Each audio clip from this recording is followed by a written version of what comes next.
All right, Mopar people, welcome back to the channel. I'm just Lunch Break Joe.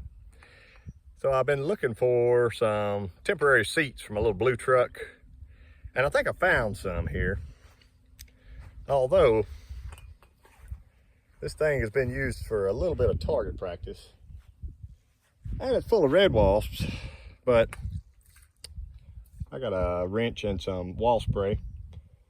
Let me show you what this seat looks like. This is a sweet old camper van. It's got the kind of low back buckets in it.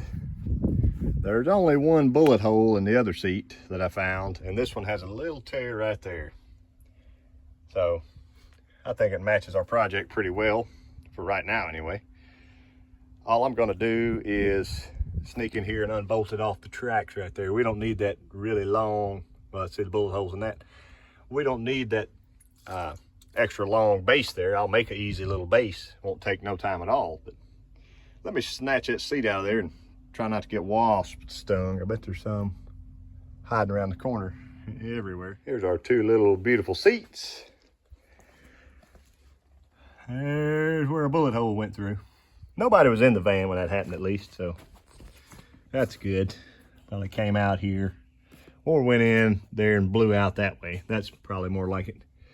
Anyway, I might put a little vinyl stuff in that. They don't have to be perfect if you haven't seen the rest of the truck. And I'm probably going to end up getting the bench recovered at some point, but these would be cool for a minute and at least give me somewhere to sit down. They're not very heavy by any means, and they have another little bullet hole track there. Thanks, Drew. They have the tracks on the bottom that are still connected, which is nice. So all I need to do is build my frame up off of it. And I have the old seat to compare to, so let's go measure. Here it is. And if you didn't see it before, she's pretty rough. I can't even throw a saddle blanket over that thing. But the frame itself looks nice, so I'm thinking and the springs, I've seen a lot of these that have old sad, broke down, nasty springs and whatever, but something I could do right now if I wanted to is steal these tracks off here and just bolt them to my seat. I don't want to do that. I kind of like leave this original with the seat frame so I'm not searching later. And also I would have to connect the tracks. So I've seen people like run a flat bar or something across and then mount your seats. Kind of hit the easy button there, but we can do it a little different. The distance from the bottom of the floor pan to the bottom of the track, call that 5 1/4. Doesn't have to be exact, but at least we know. So 5 1/4, and in the back, looks like she slopes down to about 1.5 inches. So 1.5 inches to 5 1/4. That's close enough. This is not rocket surgery, so. And we know we need a piece of metal at least this long. There we go. So we'll just do a foot. So 1 foot long that way. We'll do our other measurement. You know, the old A squared, B squared equals C squared to find the angle to our dangle. But we could also cheat and just measure it. We kind of already did. So we know this leg of the triangle, the top leg's going to be whatever my new seat is. So let me draw that up real quick. So here's a crude drawing of all this. Hopefully it makes sense. And the floorboard actually has that kind of natural hump to it. And this is exaggerated. It's just a goofy picture, but those measurements are correct. Here's what I'm building this thing out of. It's 1.5 inch tubing, which is perfect up here, but might end up hosing me just a little bit down here. I'm gonna have to do something a little bit custom, but not really a big deal at all. I'm gonna go ahead and draw out the inner triangle of this, the inner workings, whatever you want to call it. And you'll see I'm not using very much tubing at all to make these things. And it's not super heavy wall. I probably guess that's about a 16th of an inch thick. So however many thousandths that is, but it's real lightweight galvanized stuff. I can weld galvanized just fine. And I'm certain that this is going to be great for what I'm doing. So right back. Here's what that looks like. So I wanted this front end, that front end, and that rear end to be open so I can drop my bolts through and tighten my top nuts that go on the seat tracks. So that's why that looks like that. So now all I have to do is cut 3 pieces of ugly tubing here. So this will be number 1, and it'll go long. Here's number 2, and it's a little stubby. And here's number 3. There we go. So I'm gonna need 4 of each one of these. I don't know if it'll even be an entire stick of tubing. 20 feet would probably knock it out because that's only 12, and you get the idea. Let me cut these out and I'll be right back. I went ahead and cut it out of that box. I just wanted to show you we are pretty dang close to perfect. If anything, I have a little bit high rise in the front. If I kind of move over a little bit, which is good. It would give the seat just a slight lean back. I'm great with this. This is awesome. I could actually mark my bolt holes here if I wanted to. I'll probably do that later, but that'll move up just a little bit. But remember, my new seat is only 12 inches from bolt hole to bolt hole. That's why I made it that length there. So my next step, I'm just going to cut this template into 3 separate pieces, and then I have guides I can lay on my tubing, cut. If you remember that, here's what I got. 1, 2, 3, 4. Got them knocked out in a jiffy. And I got my welder set up ready to rock here, so I'm just gonna put a tack on each one of these, flip them over, tack on the other side, flip them back, and sew them up.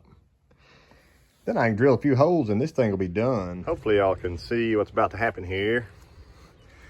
I got my old weather strip off, and I'd like to keep the original weather strip if possible. But you can see how crispy that one's laying over there. Got this from LMC, and my only advice is be sure these holes are open. See how that one's punched, but it's got a little piece hanging in there.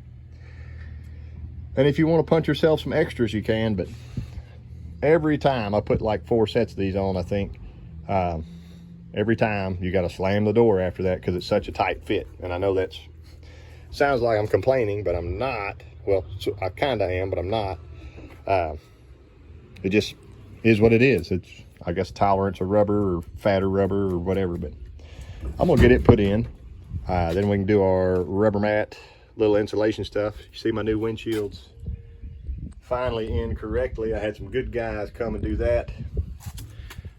I don't know about my dash thing, if that's happening today or not, or this goofy steering wheel. But yeah, you can see my floor pans from last video. They got scraped up a little bit. I was cleaning and doing whatever. I still need to vacuum, but look at check how hard that seam sealer got. That's nice.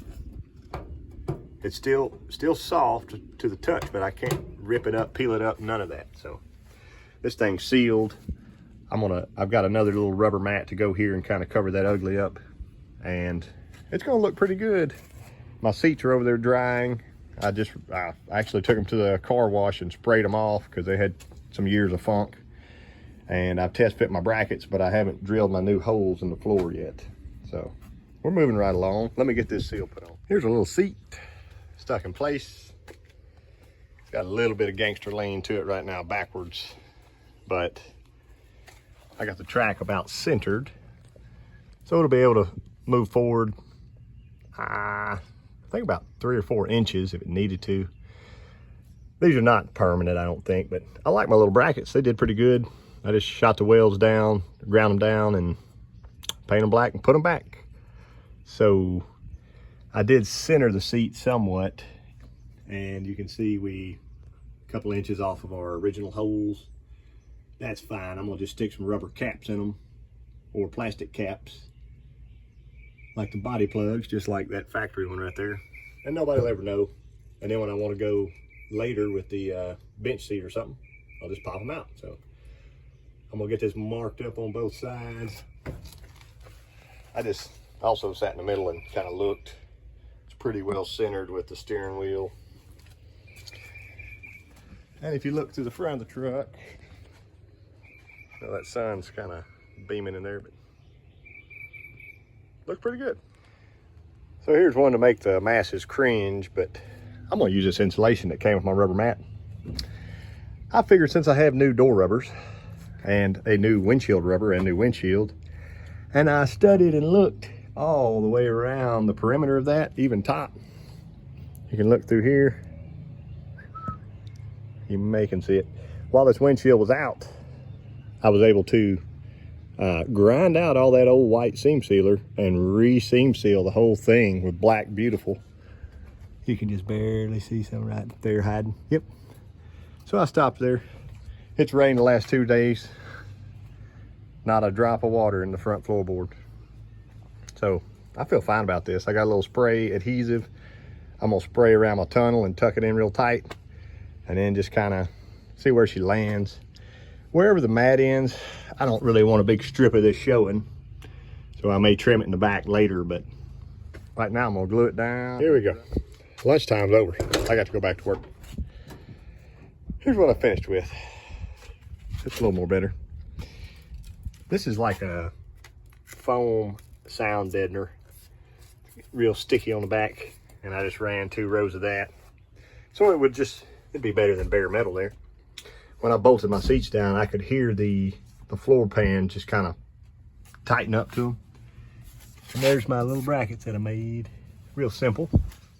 Got my rubber mat in. I've got a gas pedal somewhere, and it's bothering me that I can't find it. It was here the other day, but I mean, I'm 6'5", and I got a lot of room in here. I don't feel like my seat's too low or anything like that. There's that one. Bullet holes included, and yeah, a little more better now, so I feel pretty good about it. I am gonna find that gas pedal. I told you I had a gas pedal. I think it looks a little better. Yeah.